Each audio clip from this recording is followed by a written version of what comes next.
Supposedly अगर Iran और Israel की बड़ी जंग हो जाती है तो ऑप्शंस क्या है?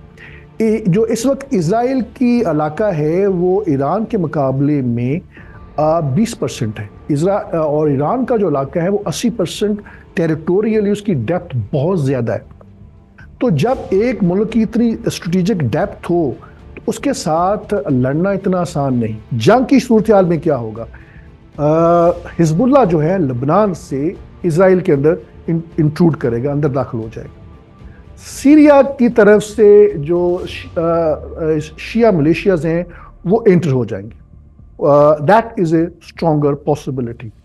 और ईरान जो है अपना जो एयर स्ट्राइक्स का ऑपरेशंस है through cruise missiles, through ballistic missiles और थ्रू ड्रोन्स, उसको बड़े पैमाने पे लॉन्च कर देगा। हूतीज जो हैं वो रेड सी को ब्लॉक कर देंगे।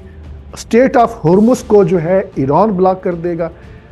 इसका मतलब ये है कि जो इंटरनेशनल ट्रेड है by and large much of it would be coming to a grinding halt.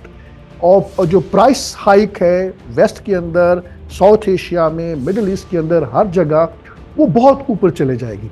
और दुनिया, पूरी दुनिया जो है एक बहुत बड़े बहरान का शिकार हो जाएगी। अब जब जंग लग रही होगी, अगर सपोजिटली यूके, फ्रांस और अमेरिका जो है इसराइल का साथ देता है, तो ऐसी सूरत हाल के अंदर भी Israel would be on the losing and. क्योंकि ईरान को जिस चीज़ का एडवांटेज है कि इनकी ग्राउंड फोर्सेस स्ट्रॉन्ग हैं, आइडियोलॉजिकली कमिटेड हैं। शिया मिलिशियाज जो हैं दे आर वेरी कमिटेड। वो पेनिट्रेट करेंगे इसराइल के अंदर। इसराइल के पास क्या ऑप्शंस होंगे? इसराइल के पास ऑप्शंस ये होगी कि वो न्यूक्लियर वॉरहेड यूज करे। And that is the real apprehension. Israel is a nuclear part state, we know it, unannounced है, we know it, it has it. लेकिन ईरान के पास भी पॉसिबिलिटी है कि एक आध उनके पास न्यूक्लियर वॉरहेड्स हों।